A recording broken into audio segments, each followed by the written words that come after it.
হ্যাঁ, আমার জামাই গতকালকে রাতে অ্যারেস্ট হয়েছে। এটা নিয়ে তো হাই উল্লাস করার কিছু নাই, ঠিক আছে? মামলা যখন আছে অ্যারেস্ট হবেই।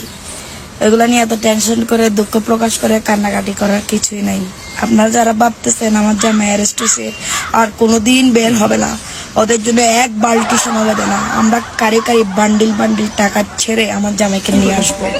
আমার জামাই বীরের বেশে চলে আসবে এবং যারা এই ঘটনা ঘটাইছে তাদেরকে ছাড় দেওয়া হবে না, মাথায় রেখো। এতদিন আমরা পলাতক ছিলাম, এখন তোমরা পলাতক থাকার বেলা।